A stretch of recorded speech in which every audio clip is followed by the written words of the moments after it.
You know what I love? I love losing my matchup on Thursday. What the hell am I supposed to look forward to this weekend? This is the matchup of the year for me, and I already lost because the Buffalo Bills and the Houston Texans.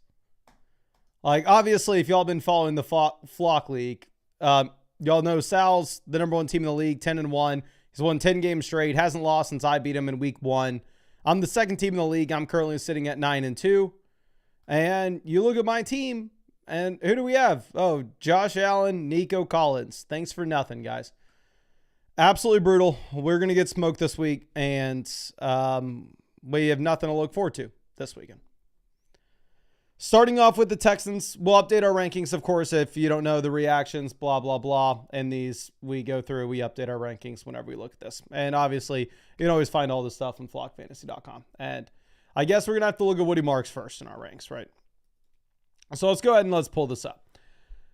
With the Davis Mills game, it literally doesn't matter at all. You're never going to start Davis Mills. Woody Marks has fully cemented himself as the starting running back for the Houston Texans.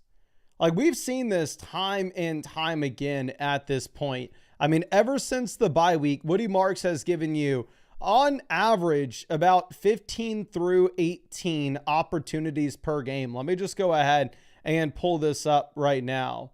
Woody Marks, since the bye, has given you 10, 11, 10, 14, 18, and 16 carries. If you're looking at the targets, he's giving you 5, 4, 3, 3, 1, and 1. Now, this is back-to-back games where the target volume hasn't been incredible. And we know that this Houston Texans offensive line is no bueno. So with Woody Marks, he had goal line opportunities. Like, if you were watching the game, they got to the goal line, they got to the red zone. Woody Marks stayed in. They were giving Woody Marks rushing attempts. It's not like Nick Chubb all of a sudden got those. He very much looks like he's a running back too, because he's going to get volume in a respectable offense, but at the same time, it's not one in which we just absolutely have to jam him in. Like, he's a running back too that you play based off matchups, and looking at my rest of season rankings, I had Woody Marks at running back 25, and to be honest with you, I don't think I have to change this ranking of Woody Marks. Now, I can't say the same thing about the wide receivers here in Houston. Let me know y'all's opinion on my theory. So Nico Collins, first half, he looked like he was playing fine. Obviously, I'm starting Nico Collins this week. I'm excited about it. Couple of receptions, I'm jumping up and down. But the reception that he has going into half, he gets absolutely leveled.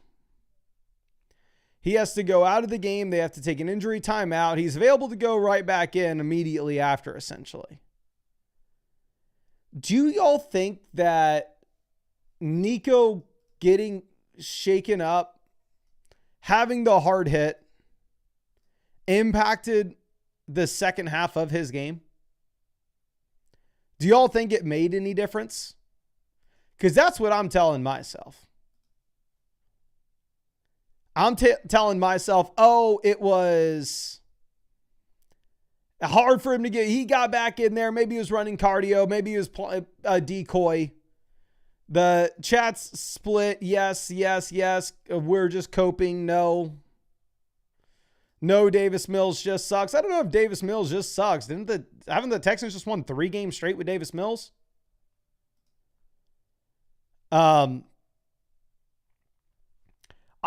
I don't know how much we can take away. I have Nico Collins on my own team. Am I going to nuke him in my rankings? No. Sure, I'll move him down 1. We'll put Devontae Adams ahead of him. I'm telling myself, right or wrong right now, that he got shaken up going into half.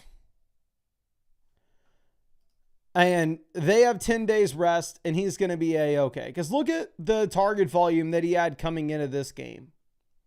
Like, this game very much does look like it was an outlier.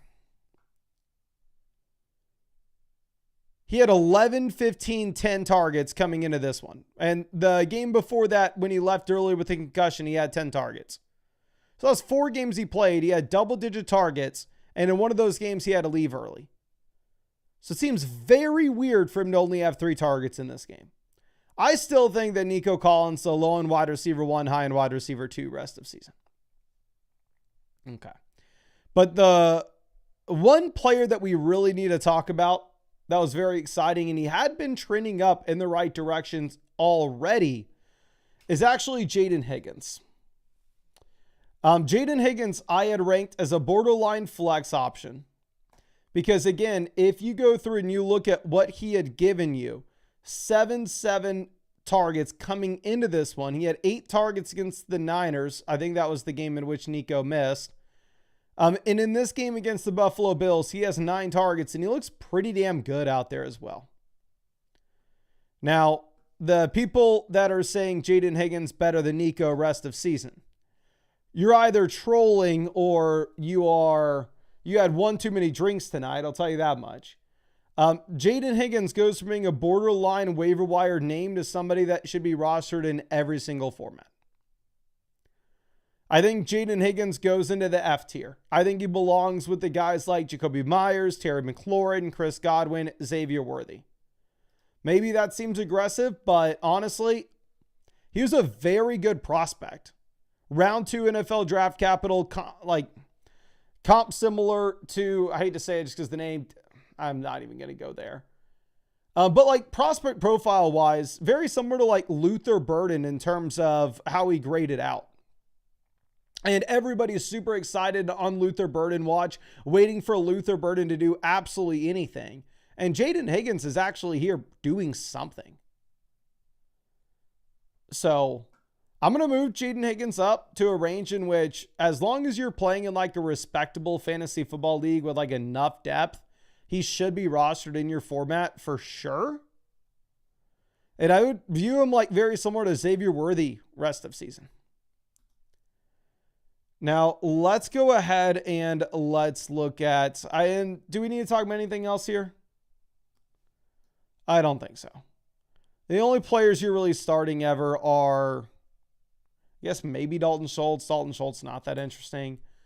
Only players you're ever starting in Houston are Nico Collins, Woody Marks. Woody Marks is a low-end RB2, high-end RB3, depending on matchup. He has the volume. It's just a bad offensive line. Nico Collins had a bad game. I still expect him to be a must-start name, but Jaden Higgins is putting himself on the radar for sure. Now, this is how I already lost my fantasy matchup. Like, the Bills, like, this game seemed close, right? If you just wake up and you go through and you go like, oh, what happened in this? Oh, the Bills only lost by 4 points. I guess it was a close one. It wasn't. I mean, it was close, but what was not was the Bills' offense. The Bills could not move the ball down the field to save their life. The Bills get a kick return touchdown with Ray Davis that saves them in that facet. The Bills, and the main issue is they could not get anything going further than 10 yards from the line of scrimmage.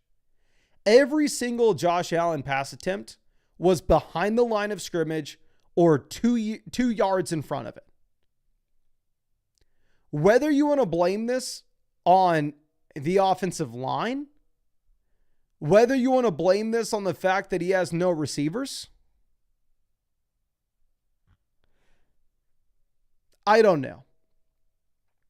What I do know is the Texans have an elite defense. In my opinion, the Texans have the best defense in the league. And they got after Josh Allen. It's a Thursday night game. We know that Thursday night games lead to a ton of craziness. You go up against an elite defense. It's not the most surprising thing in the world to see you take a step backwards when you had 6 touchdowns last week against the Tampa Bay Buccaneers. Am I going to sit here and nuke Josh Allen in my rankings? No, I can't. Josh Allen won me my fantasy matchup last week single-handedly. Like, going through and looking at this, Josh Allen last week had 43 fantasy points. It says he's averaging 24 points per game there, but he's actually averaging 23.2. So, like, seeing people in the chat say crap like Drake May over Josh Allen. If you play Drake May over Josh Allen this week, great call.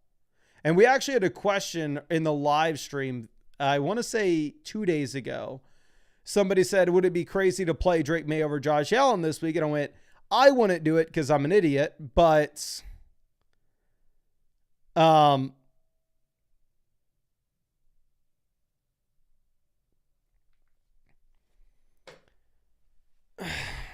understand it because it's a horrible matchup for Allen against Houston, and May has an incredible one. But like, Josh Allen's still averaging 23.2 points per game, even after this god-awful performance. He's still the QB1 in points per game. So I'm going to leave Josh Allen as the quarterback 1 in my rankings. It sucks. It was a tough matchup, and I really hope this offense can get on the right track. James Cook comes through, gets you the big play, gets you the rushing touchdown, over 100 rushing yards. James Cook as a receiver, I thought he actually had more receiving involvement. I guess he only has 3 receptions for 13 receiving yards. But still, James Cook, locked and loaded running back 1 every single week. Item is our RB6 coming into this week. I think we go ahead and leave him there. And then looking at the receivers, Keon Coleman, God knows if we ever see him again. There's only one of these guys that's worth anything, and that's going to be Khalil Shakir. Where do I have Shakir ranked? Do we need to move him? Oh, yes, we for sure need to move Shakir. Shakir we have as a wide receiver 4. I'd rather have Shakir over Terry, Worthy, honestly, Myers. I'd rather have him over Jawan Jennings. I'd rather have him over Keenan. I'd rather have him over Romeo Dobbs.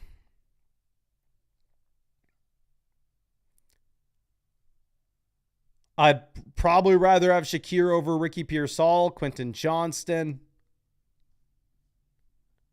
I know, sorry. See, Vinicius can't see what you're looking at.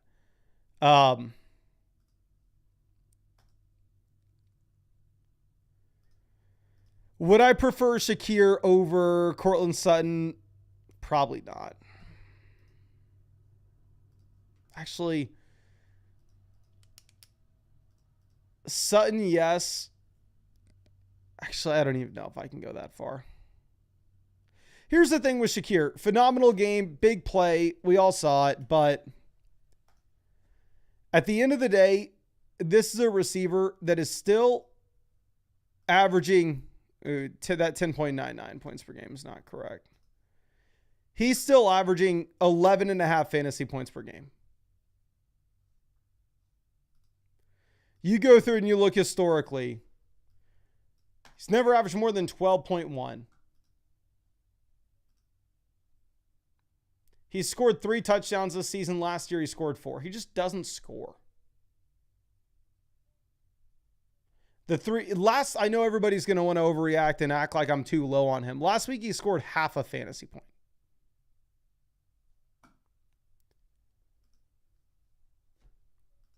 He scored literally half a point last week. I can't even include him in this tier. I think he's in the tier with these other guys. I think he's a wide receiver 3. I think he's going to give you some good games, some bad games, and I don't see him turning into like a set it and forget it stud wide receiver every week. I think it's too late for that to happen. We would have seen it by now. And then, do we need to talk about the Texans DST? How many points did the Texans DST score this week? We already said the Texans probably have the best defense in the league. Let me pull up my league and see how many points Houston's defense scored.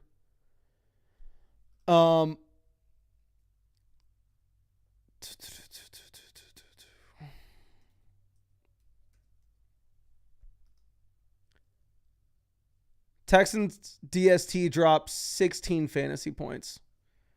They've been the number 1 defense in fantasy. They've scored the most points. They've scored double-digit fantasy points for 3 weeks straight.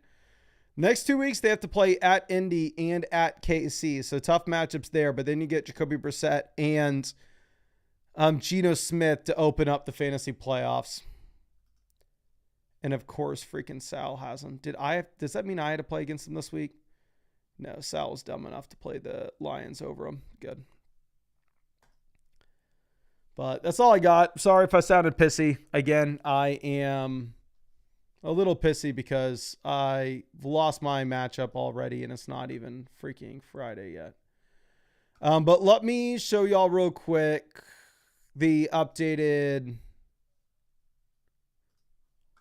power rankings after I updated my rankings here. This is how I have it with my values according to the league analyzer. Has me as the third best team in the league. This is my roster. Is there anything else to discuss? No. Oh, one thing I wanted to point out as well. I don't know if y'all noticed this, but Dev's pushed out a couple different updates to the site. Really cool ones. One of the small things is when you're looking at these player cards, overall changes, you can see the amount of, how much the players are rostered in formats, blah, blah, blah. Bunch of stats, everything you want. And I'm assuming all of y'all already have this set up, but it's completely free. If y'all are not already on flockfantasy.com, set up an account, completely free. Link your league, completely free. See the power rankings, see the rankings, use the trade calculator, etc., completely free. Flockfantasy.com. I will leave the link in the description and comment section, but appreciate you. Hopefully you didn't have to start Josh Allen this week, but if you started him this week, means you started him last week. So you win some, you lose some. Let's just hope this doesn't happen in the fantasy playoffs. But much love, ladies and gentlemen. Appreciate you. And I will see you out with the live stream tomorrow.